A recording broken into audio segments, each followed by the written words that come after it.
नमस्कार दोस्तों, आप सभी का स्टडी फॉर यूपीएससी पीसीएस में स्वागत है। आज की तारीख है 19 जून 2023 ईस्वी और आज का न्यूज़पेपर है ये।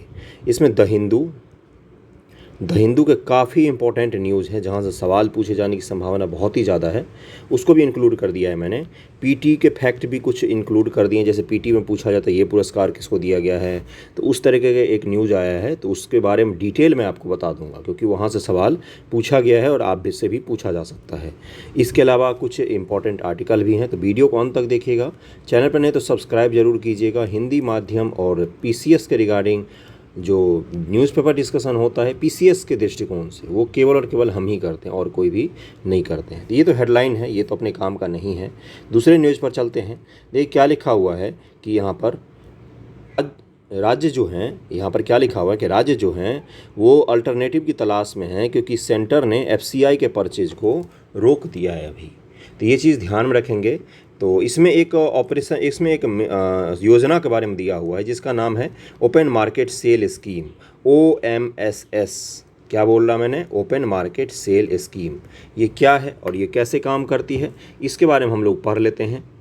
और डेली में ग्रुप में और यूट्यूब पर भी जो सर करवाते हैं, डेली न्यूज़पेपर से MCQ करवाते हैं, उसको भी मैं शेयर कर देता हूं। तो उस वीडियो को ज़रूर देखा कीजिए, देखिएगा। सुबह आज भी मैंने शेयर किया था यूट्यूब पर और ग्रुप में भी करता हूं। काफ़ी अच्छे MCQ रहते हैं सर के, तो उसको ज़रूर फॉलो कीजिए। जिससे ये होगा कि आप यहाँ पर न्यूज़पेपर पढ़ लेंगे और वहाँ पर MCQ लगा लेंगे, तो आपका पूरा का पूरा कंप्लीट तैयारी हो जाएगा करेंट अफेयर का। ओके, अब देखते हैं ये ओपन मार्केट सेल स्कीम क्या है। भारतीय खाद्य निगम ओपन मार्केट सेल स्कीम के तहत विभिन्न मार्गों से सेंट्रल पूल स्टॉक से 30 मीट्रिक गेहूं को बाजार में उतारेगा। ई नीलामी के बिना राज्य सरकार के शासित प्रदेशों को उनकी योजनाओं के लिए गेहूं की पेशकश की जाएगी। अब मुख्य रूप से क्या जानना हमें कि ये स्कीम है क्या, बस वहीं से सवाल पूछा जाएगा। बाकी न्यूज़ तो बदलते रहते हैं कि कौन सा चीज़ हुआ है, कौन सा चीज़ नहीं हुआ है। स्कीम योजनाएं तो वही रहेंगी ना। एफसीआई खाद्यान्न की आपूर्ति बढ़ाने हेतु समय समय पर खुले बाजार में ई नीलामी के माध्यम से पूर्व निर्धारित कीमतों पर गेहूं और चावल के अधिशेष स्टॉक को बेचता है। देखिए एफसीआई के पास गोदाम है, अब उसके पास 100 केजी का गोदाम है, तो उसके पास जो अधिशेष आ जाता है, मान लो 110 केजी आ गया, तो 10 केजी अधिशेष है, इसको क्या करती है एफसीआई? मार्केट में बेच देती है। ओके, यहाँ पर क्या लिखा हुआ? OMSS का उद्देश्य भारतीय खाद्य निगम द्वारा धारित गेहूं और चावल के अधिशेष स्टॉक का निपटान करना और खुले बाजार में गेहूं के मूल्य को विनियमित करना। अब मान लीजिए जो मार्केट है अपना, उसमें गेहूं का दाम बढ़ गया है क्योंकि गेहूं का अभाव है मान लीजिए, तो एफसीआई क्या करेगी? जो उसके पास अधिशेष गेहूं पड़ा हुआ है उसको बेच देगी। तो अब मार्केट में गेहूं उपलब्ध हो गया तो गेहूं का दाम क्या हो जाएगा? कम हो जाएगा। तो इसको क्या कहते हैं? एफसीआई खरीदने और बेचने के द्वारा गेहूं के दामों को रेगुलेट कर सकती है, कम कर सकती है, ज़्यादा कर सकती है। मान लीजिए मार्केट से उसने बहुत सारा गेहूं खरीद लिया तो क्या हो जाएगा? मार्केट में गेहूं की दाम जो है वो बढ़ जाएगी। तो इसी को क्या कहा जाता है? ओपन मार्केट स्कीम का उद्देश्य यही है।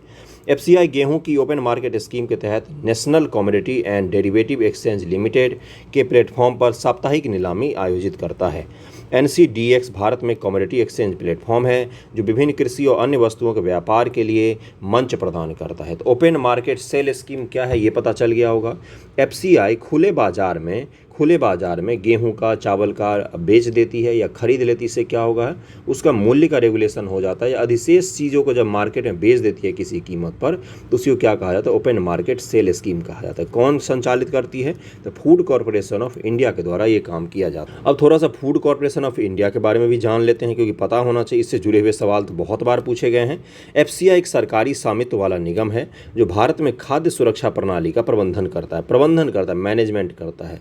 PDS सिस्टम या जो बाजार जो आपने सुना होगा नेशनल एग्रीकल्चर मार्केट, जहाँ पर MSP के दामों पर गेहूं, चावल वगैरह सरकार खरीदती है, वो किसके माध्यम से खरीदती है? तो एफसीआई के माध्यम से ही खरीदती है। PDS सिस्टम भी एफसीआई के माध्यम से ही संचालित किया जाता है। इसकी स्थापना 1965 में खाद्य निगम अधिनियम 1964 के तहत पूरे देश में खाद्यान्न की पर्याप्त उपलब्धता सुनिश्चित करने और बाजार मूल्य स्थिरता बनाए रखने के उद्देश्य से की गई थी। कब इसकी स्थापना हुई थी? तो 1965 में एफसीआई की स्थापना हुई थी। कौन प्रधानमंत्री थे उस समय? ये भी ध्यान में रखिएगा। यूपीएससी 2019 से पूछा कि जब देश में भू सुधार कानून लागू किया गया था, तो उस समय देश के प्रधानमंत्री कौन थे? तो इतना आसान सवाल भी कभी कभी पूछ लिया जाता है। एफसीआई खाद्य संबंधी कमी या संकट के समय खाद्य सुरक्षा सुनिश्चित करने के लिए खाद्यान्नों के बफर स्टॉक को भी बनाए रखती है। बफर स्टॉक का मतलब क्या होता है कि थोड़ा सा अन्न बचा कर रखना कि बुरे वक्त में काम आ जाए। एफसीआई सार्वजनिक वितरण प्रणाली पीडीएस के लिए पूरे देश में खाद्यान्न वितरण के लिए भी उत्तरदायी है। एफसीआई ई नीलामी भी आयोजित करता है जो कि अधिशेष खाद्यान्न से निपटने के तरीकों में से एक है। अब देखते हैं कि यूपीएससी ने क्या सवाल पूछा था इससे जुड़ा हुआ पीटी में।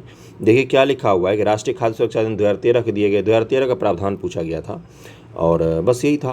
देखिए मुख्य परीक्षा के सवाल क्या है कि पीडीएस प्रत्यक्ष लाभ अंतरण डायरेक्ट बेनिफिशियरी ट्रांसफर डीबीटी के साथ मूल्य सब्सिडी का स्थान पर भारत में सब्सिडी का परिदृश्य किस प्रकार बदल सकता है, चर्चा कीजिए। मुख्य परीक्षा 2015 में ये सवाल पूछा गया था। तो मुझे मुख्य रूप से क्या समझाना था, ओपन मार्केट सेल स्कीम को समझाना था। इसको आप ध्यान में रखेंगे, ये अलग अलग जगह पर यूज हो सकता है। शॉर्ट फॉर्म में आपसे पूछा भी जा सकता है कि इसका क्या उद्देश्य है और किस तरह से ये काम करती है, किसके द्वारा ये चलाया जा रहा है, ये पीटी में आपसे पूछा जा सकता है। अगले टॉपिक पर चलते हैं हम लोग। अगला टॉपिक क्या है? अगला टॉपिक है कि प्रधानमंत्री जी ने कल मन की बात की है। संडे था, पता ही होगा आप लोगों को। तो प्रधानमंत्री जी ने कल मन की बात में क्या बोला, जो भी बातें की वो उससे तो हमें नहीं मतलब। मुख्य रूप से उन्होंने क्या बोला कि एक चीज़ उन्होंने बोला है टीबी को लेकर, ट्यूबरकुलोसिस को लेकर कि टीबी मुक्त भारत बना देना है। कब तक? 2025 ईस्वी तक। तो यहाँ से सवाल एक तो पीटी में पूछ सकता है कि कब तक के लिए हमने लक्ष्य रखा हुआ है, तो 2025 तक हमें भारत को टीबी मुक्त बनाना है, ट्यूबरकुलोसिस जो होता है उससे मुक्त बनाना। ट्यूबरकुलोसिस किसके कारण होता है ये आपको मुझे बताना चाहिए कमेंट में। वायरस, बैक्टीरिया या इन्फ्लुएंजा, जिस भी चीज़ के कारण होता है आप बताइए कमेंट करके। तो हम लोग देखते हैं कि टीबी को लेकर कौन कौन से अभियान भारत में चलाए जा रहे हैं और 2025 तक के लिए हमने कौन कौन से ऐसे लक्ष्य निर्धारित किए हैं टीबी को लेकर, किस प्रकार से हम समाप्त करेंगे, उस प्रोसेस को हम थोड़ा सा समझने की कोशिश करते हैं। देखिए क्या लिखा हुआ है कि हाल ही में क्षय रोग के खिलाफ देश की लड़ाई में तेजी लाने और वर्ष 2025 तक रोग को खत्म करने प्रधानमंत्री द्वारा निर्धारित लक्ष्य को प्राप्त करने के लिए राष्ट्रपति ने प्रधानमंत्री टीबी मुक्त भारत अभियान को शुभारंभ किया था। 2022 में इस चीज़ को शुरू किया गया था। क्षय रोग या टीबी क्या होता है भाई? परिचय। टीबी या क्षय रोग माइक्रोबैक्टीरियम ट्यूबरकुलोसिस नामक जीवाणु के कारण होता है, मैंने बता ही दिया आप लोगों को। तो यह आमतौर पर फेफड़ा को प्रभावित करता है लेकिन शरीर के अन्य हिस्सों को भी प्रभावित कर सकता है। यह एक इलाज योग्य और साध्य योग है, यानी कि इसका इलाज मौजूद है। अभी पहले इसका इलाज मौजूद नहीं था, बहुत सारे लोग टीबी से पहले मरते थे, लेकिन भारत सरकार ने और पूरे दुनिया भर में इसके लिए बहुत सारे रिसर्च किए गए, जिसके बाद इसकी दवाई जो है वो आसानी से उपलब्ध हो जाती है और ये आसानी से मतलब हो सकता है, ठीक हो सकता है। संचरण ध्यान रखिएगा, संचरण, लक्षण, वैक्सीन संबंधित आंकड़े, और ये पूछेगा कि इसको कैसे ख़त्म किया जा सकता है, इस चीज़ को ध्यान रखेंगे। संचरण टीबी रोग हवा के माध्यम से एक व्यक्ति से दूसरे व्यक्ति में फैलता है। यह पुल्मोनरी टीबी से पीड़ित कोई व्यक्ति खांसता, छींकता या थूकता है तो वह टीबी के कीटाणुओं को हवा में फैला देता है। लक्षण क्या होता है? पल्मोनरी टीबी के सामान्य लक्षणों में बलगम, कई बार खून के साथ खांसी, सीने में दर्द, कमजोरी, वजन होना, बुखार, रात को पसीना आना, ये सब लक्षण होते हैं इसके। वैक्सीन कौन सा है? तो बीसीजी का टीका लगाया जाता है। टीबी रोग के लिए एक टीका है जो भारत में आपने देखा भी होगा कि जो टीकाकरण अभियान होता है उसमें भी बीसीजी वगैरह के टीके सभी को लगाए जाते हैं, बचपन में ही लगा दिया जाता है। संबंधित आंकड़े क्या है? वर्ष 2020 में टीबी से कुल 1.5 मिलियन लोगों की मृत्यु हुई है। कोरोना से भी इतनी नहीं हुई होगी जितने टीबी से होती है, और अनुमानित 10 मिलियन लोग दुनिया भर में टीबी से बीमार हुए हैं। भारत में दुनिया का सबसे अधिक तपेदिक का बोझ है। दुनिया में जितने भी ट्यूबर के मरीज हैं उनमें से अधिकांश कहाँ पर हैं? तो भारत में हैं। ओके, ये चीज़ आप ध्यान रखेंगे। अनुमानित 26 लाख लोग इस बीमारी से ग्रसित हैं और लगभग 4 लाख लोग प्रत्येक वर्ष इस बीमारी से मरते हैं। अब आपको पता चला कि क्यों युद्ध स्तर पर चलाया जा रहा है कि भाई 2025 तक इसको ख़त्म करो, क्योंकि इससे क्या होता है, जो हमारा ह्यूमन कैपिटल है उसका नुकसान होता है, जो वर्किंग क्लास है उसका नुकसान होता है और ये बीमारी फैलता भी है। भारत के लिए चुनौतियाँ क्या हैं? भारत में टीबी को नियंत्रित करने के प्रमुख चुनौतियों में शामिल हैं कई राज्य के ग्रामीण क्षेत्रों में खराब प्राथमिक स्वास्थ्य देखभाल बुनियादी ढांचा, अनियमित निजी स्वास्थ्य देखभाल के कारण पहली पंक्ति दूसरी पंक्ति के टीबी रोधी दवाओं का व्यापक तर्कहीन उपयोग, गरीबी, राजनीतिक इच्छा शक्ति की कमी, इसके अतिरिक्त भ्रष्ट प्रशासन भी इसके लिए कहीं न कहीं जिम्मेदार है। अब जो मुख्य रूप से प्रधानमंत्री टीबी मुक्त भारत अभियान है, यहाँ से आपसे सवाल पूछे जाने की संभावना सबसे अधिक रहती है, क्योंकि ये योजना ही सीधा सीधा पूछ लेगा कि बताइए प्रधानमंत्री टीबी मुक्त भारत अभियान क्या है और इसके बारे में लिखिए शॉर्ट आंसर में। तो वर्ष 2025 तक टीबी उन्मूलन की दिशा में देश की प्रगति में तेजी लाने के लिए स्वास्थ्य और परिवार कल्याण मंत्रालय की एक पहल है। उद्देश्य क्या है? टीबी रोगियों को उपचार परिणाम सुधार के लिए अतिरिक्त रोगी सहायता प्रदान करना। 2025 तक टीबी को समाप्त करने की भारत की प्रतिबद्धता को पूरा करने में समुदाय की भागीदारी को बढ़ाना है। कॉर्पोरेट सामाजिक उत्तरदायित्व CSR क्या होता है? कंपनी ने जितना कमाया है 2 साल में उसका कुछ परसेंट क्या होता है, देना पड़ता है, सोशल रिस्पॉन्सिबिलिटी के खर्च करना पड़ता है। जैसे मान लीजिए कोई A नामक कंपनी है, उसने 100 करोड़ रुपए कमाया है, तो उसको 2 करोड़ रुपए के लगभग में, 2 से 3 करोड़ के लगभग में CSR पर खर्च करना पड़ेगा। सोशल, समाज के प्रति जो उस कंपनी का उत्तरदायित्व है उसके लिए उसको खर्च करना पड़ेगा। इसको आप ध्यान में रखेंगे। जो भी बड़ी कंपनियां हैं वो सब ये खर्च करती हैं, खर्च करना अनिवार्य होता है। अगला क्या है, घटक क्या है? निक्षय मित्र पहल। इस पहल को ध्यान में रखेंगे कि यह टीबी के इलाज के लिए अतिरिक्त निदान, पोषण और व्यावसायिक सहायता सुनिश्चित करता है। निक्षय मित्र दाता सरकारी प्रयासों के पूरक के लिए टीबी के खिलाफ प्रतिक्रिया में तेजी लाने हेतु स्वास्थ्य सुविधाओं के लिए व्यक्तिगत दाता के लिए ब्लॉक, शहरी वार्ड, जिला स्तर पर सहायता करते हैं। निक्षय डिजिटल पोर्टल, निक्षय योजना ही किससे संबंधित है? तो ये टीबी से संबंधित है। यह टीबी से पीड़ित व्यक्तियों के लिए सामुदायिक सहायता के लिए एक मंच प्रदान करता है निक्षय पोर्टल। टीबी इलाज से संबंधित अन्य पहले कौन से हैं? तो देखिए यहाँ पर क्या लिखा हुआ है, विश्व स्वास्थ्य संगठन ने global fund stop TB partnership के साथ एक find, treat all, end TB संयुक्त पहल की शुरुआत की है। किसने की है? WHO ने की है। WHO ग्लोबल ट्यूबरक्लोसिस रिपोर्ट भी जारी करता है। ग्लोबल ट्यूबरक्लोसिस रिपोर्ट कौन जारी करता है? तो WHO जारी करता है। इसी में ये बताया गया था दुनिया में सबसे अधिक टीबी के मरीज कहाँ पर निवास करते हैं? तो अपने भारत देश में निवास करते हैं। भारत के प्रयास कौन कौन से हैं? भारत के राष्ट्रीय टीबी उन्मूलन कार्यक्रम को सतत विकास लक्ष्यों में निर्धारित 2030 की अवधि से 5 वर्ष पूर्व 2025 तक टीबी महामारी को समाप्त करने का लक्ष्य निर्धारित किया गया है। देखिए SDG जो है सस्टेनेबल डेवलपमेंट गोल, इसमें बोला गया है कि टीबी को 2030 तक समाप्त करना है, जबकि भारत ने कब लक्ष्य रखा है? तो 2025 तक, अगले 2 सालों में हमें टीबी को समाप्त कर देना है। क्षय रोग उन्मूलन 2017 से 2025 तक चलाया गया है। राष्ट्रीय टीबी सूचना प्रणाली, निक्षय पोषण योजना, वित्तीय सहायता, टीबी हारेगा देश जीतेगा अभियान, राष्ट्रीय राजनीतिक योजना NSP इत्यादि को भी चलाया जा रहा है। देखिए यहाँ पर क्या लिखा हुआ है, सबसे इंपॉर्टेंट ये है कि निक्षय पोषण योजना या रोगियों को प्रत्यक्ष लाभ अंतरण 500 रुपये की सहायता प्रदान करती है ताकि वो अच्छे से खा पी सकें और उनका स्वास्थ्य सही हो सके। ये आप ध्यान में रखेंगे। यहाँ से जो सवाल पूछे जाते हैं उसको ज़रूर ध्यान में रखिएगा, ये पूछा जा सकता है आपसे आसानी से। ओके, अगले टॉपिक पर चलते हैं। ये तो कुछ सवाल हैं जो मेंस और PT में पूछे गए हैं। अगले टॉपिक पर चलते हैं। टीबी, प्रधानमंत्री टीबी उन्मूलन जो हमारा अभियान है उसको भी ध्यान में रखिएगा। अगले टॉपिक पर चलते हैं हम लोग। अगला टॉपिक क्या है? अगला टॉपिक है, ये वेरी इंपॉर्टेंट है आप सभी के लिए। PT में यहाँ से सवाल पूछे जाने की संभावना सबसे अधिक है। क्यों? क्योंकि ये क्या है, गीता प्रेस को मिलेगा 2021 ईस्वी का, नोट डाउन कीजिएगा, 2021 ईस्वी का गांधी शांति पुरस्कार। क्या मिलेगा? किसको मिलेगा? गीता प्रेस को मिलेगा 2021 ईस्वी का गांधी शांति पुरस्कार। PM मोदी की अध्यक्षता में लिया गया निर्णय, संस्कृति मंत्रालय ने की घोषणा। गीता प्रेस गोरखपुर को, जो गोरखपुर आपने देखा होगा, रामायण जो घर में हम लोग बचपन में पढ़ते थे तो उसमें गीता प्रेस सबसे पहली बार वहीं पर परिचय हुआ था। तो गीता प्रेस को उसके सामाजिक आर्थिक क्षेत्र में योगदान के लिए ये पुरस्कार दिया जाएगा। अब विरोध जो हुआ है उस सब चीज़ों पर हमें नहीं जाना है। मुख्य रूप से क्या करते हैं, हम देखते हैं कि गांधी शांति पुरस्कार क्या होता है और इसकी स्थापना कब की गई थी और ये किस तरह से काम करती है। गीता प्रेस को ये दिया जा रहा है 2021 ईस्वी के लिए। 2 चीज़ों को ध्यान में रखेंगे। 2021 ईस्वी के लिए गीता प्रेस को गांधी शांति पुरस्कार दिया जा रहा है 2021 ईस्वी। बार मैं इसलिए बोल रहा हूँ, एग्जाम में दे देगा कि 2020 के लिए दिया गया है गीता प्रेस पुरस्कार, तो वहाँ पर आप गलती कराएंगे, इसलिए ध्यानपूर्वक देखिए इस चीज़ को। अब चलते इसको देख लेते हैं डिटेल में कि क्या होता है भाई गांधी शांति पुरस्कार। एक और फैक्ट भी मैं बता देता हूँ साथ साथ में, क्या है कि 2020 के लिए किसको दिया गया था। देखिए 2021 के लिए तो गीता प्रेस हो गया, 2020 के लिए गांधी शांति पुरस्कार बांग्लादेश के राष्ट्रपति बंगबंधु शेख मुजीबुर रहमान, और 2019 के लिए ओमान के दिवंगत सुल्तान काबूस बिन सईद अल सैद को प्रदान किया गया था। 68वीं BPSC PT में BPSC ने क्या पूछा कि 2020-21 के लिए बताइए कि लॉजिस्टिक इंडेक्स में हमारा स्थान क्या था। पिछले साल का उसने पूछ लिया फैक्ट आपसे, तो ये भी पिछले साल का, तीनों को ध्यान में रखेंगे, 2019, 20 और 2021 तीनों को ध्यान में रखेंगे। गांधी शांति पुरस्कार है क्या? गांधी शांति पुरस्कार भारत सरकार द्वारा स्थापित एक वार्षिक पुरस्कार है, मतलब 1 वर्ष में 1 बार दिया जाता है, ये भी ध्यान में रखना है। 1995 से प्रदान किया जा रहा है। इस पुरस्कार की स्थापना महात्मा गांधी की 125वीं जयंती पर की गई थी। 125वीं जयंती गांधी जी को 1995 मनाया गया था, उसी के बाद इसकी स्थापना की गई थी।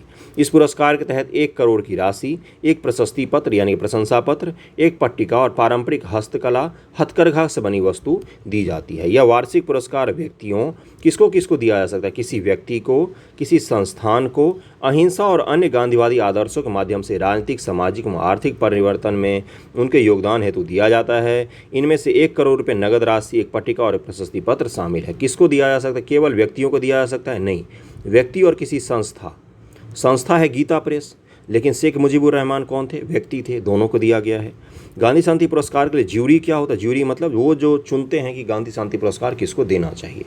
गांधी शांति पुरस्कार के लिए ज्यूरी की अध्यक्षता प्रधानमंत्री जी करते हैं। इनमें 2 पदेन सदस्य होते हैं जिन्हें भारत के मुख्य न्यायाधीश CJI chief justice of India और लोकसभा में सबसे बड़े विपक्षी दल के नेता, यानी कि जैसे लोकसभा में सबसे बड़ा विपक्षी दल अभी कौन है? तो कांग्रेस है, तो उसके जो नेता होंगे तो वो इसमें शामिल होते हैं। 3 लोग शामिल होते हैं और 3 में से बहुमत से फैसला लिया जाता है। उसके बाद से क्या है? 2 प्रतिष्ठित सदस्य भी जूरी का हिस्सा होते हैं, मतलब 5 लोग हो गए कुल। 3 तो ये हो गए भारत के प्रधानमंत्री, चीफ जस्टिस ऑफ इंडिया और विपक्ष के नेता, और 2 प्रतिष्ठित कोई भी व्यक्ति। इनमें लोकसभा के अध्यक्ष श्री ओम बिरला और सुलभ इंटरनेशनल सोशल सर्विस ऑर्गेनाइजेशन के संस्थापक श्री बिंदेश्वर पाठक शामिल हैं। शेख मुजीबुर रहमान इनको दिया गया था और काबूस बिन सैद अल सैद को दिया गया था और इस बार गीता प्रेस को दिया गया है। तो मुझे इसका ज्यूरी आपको समझाना था क्योंकि उससे जुड़े हुए सवाल पीटी में पूछा जा सकता है, और किसको किसको कब दिया गया ये भी मुझे समझाना था आपको। 2019 का भी याद रखिएगा और 2020 का भी ध्यान रखेंगे, 2021 का भी मैंने बता दिया है। तीनों ईयर का इसलिए ध्यान में रखना है क्योंकि पीटी में इस तरह के फैक्ट पूछे जाते हैं। अब अगले टॉपिक पर चलते हैं हम लोग। अगला टॉपिक जो है वो पीटी फैक्ट नहीं, मेंस के रिगार्डिंग है। देखिए क्या लिखा हुआ है कि G20 के शिखर सम्मेलन पर भी रूस और यूक्रेन का विवाद का असर पड़ सकता है। तो कई बार क्या पूछा जाता है कि भारत के समक्ष, आज का सवाल ही यही लिख लीजिएगा कि भारत के समक्ष G20 ऑर्गेनाइज करवाने में, G20 का सम्मेलन करवाने में भारत के समक्ष कौन कौन सी चुनौतियां हैं? भारत के समक्ष कौन कौन सी चुनौतियां हैं? G20 का सम्मेलन करवाने में भारत के समक्ष कौन कौन सी चुनौतियां हैं? तो उसमें आप इस तरह के पॉइंट्स को लिख सकते हैं। IR में कोई एक दिन में नहीं सीखा जा सकता है, अलग अलग उसका ब्रॉड व्यू आपको समझना पड़ेगा, तब जाकर उसको आप ढंग से कर सकते हैं। इसीलिए मैं इस तरह की चीज़ें लाता हूं ताकि आपको पता चल सके कि क्या है क्या नहीं।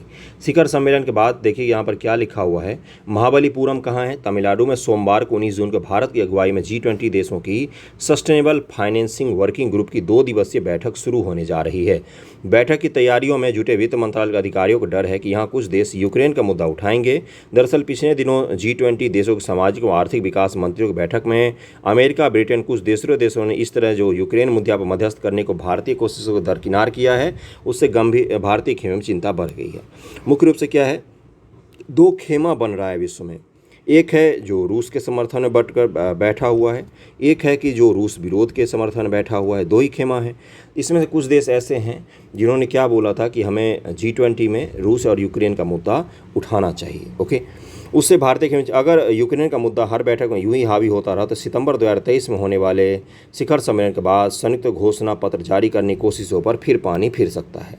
कुछ दिन पहले G20 के विदेश मंत्रियों की बैठक हुई थी जिसमें घोषणा पत्र तक जारी नहीं हो पाया था। क्यों नहीं जारी हो पाया था? क्योंकि एक मुद्दे पर कोई राजी ही नहीं होता है घोषणा पत्र जारी हो, और भारत के लिए भी गले की फांस बनता जा रहा है ये, क्योंकि हम अपने यहाँ किसी सम्मेलन में रूस की आलोचना हो ये चीज़ नहीं देखना चाहते क्योंकि हमारा उससे अच्छा संबंध है, लेकिन आलोचना नहीं हो ये भी हम नहीं रोक सकते क्योंकि G20 में तो सभी देश बोलने के लिए बिल्कुल अपना अपना उनके पास अधिकार है बोलने का। तो इसीलिए थोड़ी सी दिक्कत आ रही है, तो इसको आप ध्यान में रखेंगे। अभी तक G20 के 3 अहम मंत्री स्तरीय बैठक यूक्रेन विवाद की भेंट चढ़ चुका है। 3 बैठक अभी तक ऐसे हुए हैं जो यूक्रेन विवाद के कारण वहाँ पर कुछ भी हमें निकल कर आ ही नहीं रहा है। दैनिक जागरण ने G20 बैठक से जुड़े 2 वरिष्ठ भारतीय अधिकारी से बात की। दोनों ने इस आशंका से इनकार नहीं किया है कि जिस तरह से विदेश मंत्रियों के विकास से जुड़े मंत्रियों की बैठक में सहमति नहीं बनी, वैसे ही शिखर सम्मेलन संयुक्त घोषणा पत्र जारी करने पर सहमति नहीं बने। उन्होंने बोला कि ऐसा हो सकता है कि G20 की बैठक हो जाए और उससे जुड़ा हुआ कोई डॉक्यूमेंट जारी ही न किया जाए, कोई घोषणा पत्र जारी ही न किया जाए, बिल्कुल बैठक जो है वो उसमें कुछ रिजल्ट ही ना उसका निकले। तो ये एक भारत के समक्ष जो चुनौती है G20 में, उसमें आप इस पॉइंट को लिख सकते हैं। ओके, अगला जो टॉपिक है आपका ये है वेरी वेरी इंपॉर्टेंट, क्योंकि मरुस्थलीकरण से जुड़ा हुआ सवाल आपसे पीटी मेन सब जगह पूछा जा सकता है। और क्या बोला इन्होंने कि मिट्टी जो संरक्षित होगा तभी तो हमारा खाद्य सुरक्षा भी होगा, मिट्टी नहीं होगा तो हम कैसे फसल उपजाएंगे। मरुभूमि का शाब्दिक अर्थ मरी हुई भूमि से होता है जहाँ पर कोई भी फसल पैदा नहीं होती। विश्व में भूमि में मरुस्थल में तब्दील होने पर चिंता जताई जा रही है। मरुस्थलीकरण क्या होता है? आज जो ज़मीन उपजाऊ है, कल वो ज़मीन क्या हो जाए, अनुपजाऊ हो जाए और वो मरी हुई भूमि हो जाए, वहाँ पर कोई भी उपज हो ही ना, मरुस्थलीकरण हो जाए, उसका बालू हो जाए, रेत हो जाए, तो उसको क्या कहा जाता है? मरुस्थलीकरण कहा जाता है भूमि का। तो इसी को ध्यान में रखेंगे। अभी मैं इसको डिटेल में आपको बताता हूँ, कुछ रिपोर्ट में दिखा देता हूँ, उसके बाद बता देता हूँ मैं। देखिए यहाँ पर क्या लिखा हुआ है, centre for science and environment द्वारा जारी वर्ष 2019 की एक संबंधित रिपोर्ट के अनुसार साल 2003 से 2005 और 2011-2013 के बीच भारत में मरुस्थलीकरण 18.7 लाख हेक्टेयर क्षेत्रफल में बढ़ चुका है। तो ये रिपोर्ट अलग अलग बताई जा रही है कि भारत में क्या हो रहा है, मरुस्थलीकरण बढ़ रहा है धीरे धीरे। हमारे जो ज़मीनें हैं, जो उपजाऊ ज़मीनें हैं, वो बेकार हो रही हैं बहुत ही तेज़ी से। इन सब के बीच विशेषज्ञों का मानना है कि 2050 तक विश्व की जनसंख्या 9 अरब पहुँच जाएगी। ऐसे में खाद्यान्न का उत्पादन 40% से अधिक बढ़ाना होगा। इसका अधिकांश हिस्सा उस उपजाऊ मिट्टी से पैदा होगा जो कि कुल भूभाग का 11% ही है। इन्होंने दो चिंता जाहिर की है, अभी मैं ले चलता हूँ, डिटेल बताता हूँ आपको। पहला चिंता इन्होंने जाहिर की है कि देखिए मिट्टी जो है वो कम हो रहे हैं क्योंकि घर बन रहे हैं, शहर बसाए जा रहे हैं, अलग अलग आबादी बढ़ रही है, दुनिया की ज़मीनें छोटी हो रही हैं और मरुस्थलीकरण भी हो रहा है। जो ज़मीनें हैं उनका भूधसाव भी हो रहा है, ख़राब हो रही हैं। और दूसरी तरफ क्या हो रहा है, दुनिया की जनसंख्या भी बढ़ रही है, तो खाने वाले लोग बढ़ रहे हैं, उपजाने की जगह कम हो रही है, तो इससे दिक्कत पैदा हो सकता है खाद्य संकट में। और मरुस्थलीकरण होता क्या है, इसके बारे में मैं आपको डिटेल बता देता हूँ। देखिए क्या लिखा हुआ है यहाँ पर कि मरुस्थलीकरण क्या है। मरुस्थलीकरण वह प्रक्रिया है जिसके द्वारा प्रकृति या मानव निर्मित कारकों के कारण शुष्क भूमि, शुष्क व अर्ध शुष्क भूमि की जैविक उत्पादकता कम हो जाती है। लेकिन इसका मतलब मौजूदा रेगिस्तान का विस्तार नहीं है। रेगिस्तान का विस्तार का मतलब नहीं होता मरुस्थलीकरण। मरुस्थलीकरण का मतलब होता है जो मिट्टी है वो शुष्क हो के अनुपजाऊ हो गई, उसी को क्या कहा जाता है, मरुस्थलीकरण कहा जाता है। इसके कारण क्या क्या हो सकते हैं? मानव निर्मित कारण, अधिक चराई, बहुत ज़्यादा वहाँ पर जानवरों का चराई होता है, उससे भी उत्पादकता का ह्रास होता है। यह भूमि की उपयोगिता, उत्पादकता, जैव विविधता को कम करता है। 2005 से 2015 के बीच भारत में 31% घास मैदान को खो दिया। भारत ने 31% घास मैदान हमारे 2005 से 2015 के बीच 10 वर्षों में नष्ट हो गए, अधिक चराई के कारण। वनों की कटाई, वन कार्बन सिंक के रूप में काम करते हैं। वनों की कटाई से ग्रीन हाउस गैसों के प्रभाव में वृद्धि होती है। खेती के तरीके, काटो और जलाओ कृषि पद्धति मिट्टी के कटाव के खतरे को बढ़ाती है। उर्वरकों का अति प्रयोग, अतिवृष्टि मिट्टी के खनिज संरचना को असंतुलित करते हैं। जलवायु परिवर्तन भी एक कारण है। यह तापमान, वर्षा, सौर विकिरण, हवाओं में स्थानिक अस्थानीय पैटर्न के कारण माध्यम से मरुस्थलीकरण को बढ़ा सकता है। प्राकृतिक कारण क्या होता है? देखिए ये सब मानव निर्मित कारण था, प्राकृतिक कारण भी कुछ होते हैं, फिर मैं उसका उपाय भी बताऊंगा। प्राकृतिक आपदाएं जैसे बाढ़, सूखा, भूस्खलन, पानी का क्षरण, उपजाऊ मिट्टी का विस्थापन, पानी का कटाव, यह बैडलैंड स्थाकृति में परिणत होता है जो अपने आप में मरुस्थलीकरण का प्रारंभिक चरण। बैडलैंड का मतलब क्या होता है? अनुपजाऊ क्षेत्र के रूप में धीरे धीरे बदलना शुरू हो जाता है। हवा का कटाव, हवा के द्वारा रेत का अतिक्रमण भूमि की उर्वरता को कम करता है, जिससे भूमि मरुस्थलीकरण के लिए अति संवेदनशील हो जाती है। ऊपरी परत को अगर हवा उड़ा कर ले जाती है तो उससे क्या होता है, धीरे धीरे भूमि की उर्वरक शक्ति विनष्ट हो जाती है। वनस्पति का इसका प्रभाव क्या पड़ेगा? वनस्पति का विनाश, जमीन का बंजर होना, मिट्टी का क्षरण, प्राकृतिक आपदाओं में वृद्धि, भूमि निम्नीकरण, जल प्रदूषण, खाद्य उत्पादन में कमी, बहुत सारे इसके प्रभाव हो सकते हैं। ये सब अलग अलग प्रभाव लिखा हो। सामाजिक प्रभाव क्या होगा? गरीबी, अकाल, सामाजिक संघर्षों की स्थिति, पलायन बन सकती है, खाद्य सुरक्षा के मुद्दे हो सकते हैं। भारत में स्थिति क्या है, अब इसको देख लीजिएगा, स्क्रीनशॉट लेना चाहें तो ले सकते हैं। भारत का करीब 96 मिलियन हेक्टेयर, 29% क्षेत्र मरुस्थल में परिवर्तित हो रहा है। हाल ही में संयुक्त राष्ट्र कन्वेंशन टू कॉम्बैट डिजर्टिफिकेशन में प्रस्तुत सरकार के आंकड़ों के अनुसार भारत ने एक दशक में घास के क्षेत्र 31% और 5.65 मिलियन हेक्टेयर हिस्से को खो दिया है। देश में 80% से अधिक क्षरण की स्थिति सिर्फ 9 राज्यों में बनी हुई है। भारत द्वारा उपाय कौन कौन से किए गए हैं? कमांड एरिया डेवलपमेंट, सिंचाई में सुधार, कुशल जल प्रबंधन के माध्यम से कृषि उत्पादन के अनुकूलन के लिए इसे 1974 में लॉन्च किया गया था। जल संसाधन मंत्रालय द्वारा संबंधित राज्य सरकारों के साथ कार्यक्रम का कार्यान्वयन किया जा रहा है। एकीकृत जल ग्रहण प्रबंधन कार्यक्रम भी चलाया जा रहा है। और आपको मैंने अटल भूजल योजना भी बताया था कि भाई मिट्टी जो है उसको संरक्षित करना और जल जो है वो कैसे संरक्षित होगा? हम क्या करेंगे, बड़े बड़े हम रिचार्ज वाले जगह बना देंगे जहाँ पर क्या होगा, धीरे धीरे जो मिट्टी पर जल इकट्ठा होगा, वर्षा का जल इकट्ठा होगा, वो धीरे धीरे रिस कर नीचे जाएंगे। इससे क्या होगा, उस एरिया में बारिश हो ना हो, हमारे पास भू जल जो है वो उपलब्ध रहेगा, हम सिंचाई करेंगे और उत्पादन कर सकते हैं। सिंचाई का जब साधन उपलब्ध नहीं होता तभी तो मरुस्थलीकरण होता है ना, यही तो मुख्य कारण है। ओके, इसको आप ध्यान में रखेंगे। कुछ आंकड़े मैंने सारे बता दिए हैं, कुछ योजनाएं भी बता दी हैं आपको, और डिटेल बता दिया मरुस्थलीकरण होता क्या है। ओके, और आज दिन में और भी वीडियोज़ आपको मिल जाएंगे। मैं पूरी कोशिश कर रहा हूँ कि आपको दिन में 3 से 4-5 वीडियो तक मिले। ओके, कैसा लगा ज़रूर बताइएगा। थैंक यू सो मच आप सभी का। छोटा ही वीडियो था क्योंकि कम टॉपिक थे आज, लेकिन टॉपिकों को डिटेल में मैंने बताया है। Okay, thank you so much.